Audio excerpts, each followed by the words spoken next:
பண்ணுவீங்கன்னு சொல்லலாம். நான் சொல்றது என்னன்னா, இந்த ஜாதத்தை பாக்குறப்ப ஒரு ஜாதத்துல புதன் வக்ரம் ஆயிருக்குன்னு வைங்களேன், லிக்விட் சம்பந்தமானது, மருத்துவங்கள், ஆயில், டப்பா, கண்டெய்னர், பேக்கேஜிங், எலக்ட்ரிக்கல், எலக்ட்ரானிக்ஸ், இது மாதிரி தொழிலுக்குள்ள போவாங்க. போனா நல்லா இருக்கும்னு சொல்லல, போவீங்க. அதுக்குள்ள வாய்ப்புகள் இருக்கு, அதுக்கான வாய்ப்புகள் தான் இருக்கு. நீங்க இந்த ரூட்ல தான் போக முடியும். மாறி போனா இந்த கிரகத்தினுடைய வேற காரகத்துக்குள்ள போலாம். இன்னொரு 50 வருஷம் கழிச்சு வேற ஒரு தொழில் வரலாம், அந்த காரகத்துக்குள்ள போலாம். ஆனா இது போனா சூப்பரா வந்துருவீங்க, இது போனா சூப்பரா வந்துருவீங்கன்றதுக்கு எதுவும் இல்லை. அப்படி பண்றதா இருந்தா ஜோசியத்துல நான் எடுக்கிறேன், நான் வேற வேலைக்கு போய் சூப்பரா வந்துருக்கலாம் இல்லையா? இல்லைங்களா? அப்படிலாம் சாய்ஸ் லைஃப்ல கிடையாதுங்க. நிறைய பேர் என்ன சொல்லுவாங்கன்னா, உங்களுக்கு லைஃப்ல சாய்ஸ் இருக்கு, இந்த நட்சத்திரத்துல பிறந்தா இந்த தோஷம் இருக்கு, இந்த நட்சத்திரத்துல பிறந்தா இந்த வேலையை எடுத்தா அந்த தோஷம் கழிஞ்சிரும்னா கதையெல்லாம் விடுவாங்க. அப்படிலாம் எதுவும் கிடையாது. அதை விட முக்கியமா ஒரு விஷயம் என்னன்னா, நிறைய பேர் ஷேர்ஸ் இன்வெஸ்ட்மெண்ட்ல பணத்தை போட்டுட்டு தொலைச்சிருக்காங்க. அவங்களுக்கு அட்வைஸும் பண்ணிருக்காங்க, இந்த காலகட்டத்துல இன்வெஸ்ட் பண்ணுங்க, இந்த மாதிரி டயத்துல நட்சத்திரத்துல இன்வெஸ்ட் பண்ணுங்க. அந்த மாதிரி கேட்டு பண்ண முடியும். நிறைய ஜோசிக்காரங்க இந்த ஷேர் அட்வைஸ் கொடுக்கக்கூடிய ஜோசிக்காரங்களுடைய பர்சனல் லைஃப் ஃபர்ஸ்ட் பாருங்க. எல்லாமே 40 லட்சம் தொலைச்சு, 50 லட்சம் தொலைச்சு ஷேர்ல போயிட்டு அவனுக்கு காசெல்லாம் இப்ப என்ன பண்றானுங்கன்னா, இவன் ஜோசியம் கத்துக்கிறது கிடையாது, ஜோசியம் பார்த்தே காசு எடுக்கலாம் முடிவுக்கு வந்துடுறானுங்க. சரிங்களா? யாருமே ஷேர்ல பணம் போட்டு வின் பண்ண முடியாது.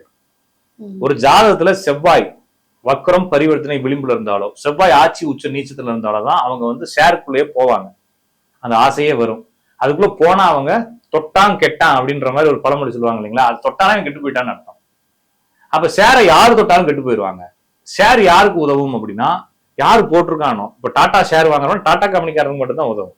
யாரெல்லாம் இன்வெஸ்டர்ஸோ கம்பெனிஸ்க்கு தான் இதுவே தவிர வாங்குறவங்க. நித்யானந்தா ஒரு கதை சொன்னாரு, பாம்பு பிடிக்கிற கதை. ஒரு ஊருக்குள்ள ஒருத்தர் பாம்பு விட்டான்ற கதை தான். அந்த கதை தான் ஷேர்ல போட்டவங்கலாம். உடனே உங்களுக்கு சிலர் கோபம் வரலாம், நான் ஷேர்ல எவ்வளவு ஜெயிச்சிருக்கேன், எவ்வளவு இது பண்ணிருக்கேன். தோக்குறப்பதான் என்னுடைய வார்த்தை புரியும். ஏன்னா நான் அடிக்கடி சொல்றதுன்னா, லைஃப் ஜாலியா மூவ் பண்றதுங்க. இதுல அவங்க வாழ்க்கை ஃபுல்லா ஒருத்தர் கண்ணாடி ஃபுல்லா தூசியா விழுந்து கண்ணாடியில அப்படியே வெயில்ல உட்காந்துருக்காங்க. கேட்டா மார்க்கெட்டை வாட்ச் பண்ணிட்டு இருக்காங்க. ஆனா பைத்தியக்காரப்பல் 24 hours இப்படியா உட்காந்துருப்பேன். இதை விட்டா அமெரிக்கா டைம், அதை விட்டா இந்த டைம்னு சொல்லிட்டு ஒரு லேப்டாப் டிவின்னு சொல்லி இவங்க என்ன செய்யறாங்கன்னா, தனியா கோச் போறாங்க, கோச்சிங் போறாங்க. ஆமா, அது கிளாसेसலாம் இது நிறைய பொருளாதார புலிகள்னு சொல்லிட்டு வீடியோல வாட்ச் பண்றாங்க. இவங்க எல்லாமே ஸ்கிரிப்டட் பண்ணி செய்யப்பட்ட ஆளுங்க. இவங்க எல்லாம் மார்க்கெட்டர்ஸ். யாருக்கு அப்படின்னா, ஷேர் இருக்கு பிரெடிக்ட் பண்றாங்க. அது யாரு? இவங்க எல்லாமே யாருன்னா, ஒரு கம்பெனி, இந்த ஷேர் கம்பெனிஸ் எல்லாம் ஆள் வச்சு இவங்களை பேச வைக்கிறாங்க.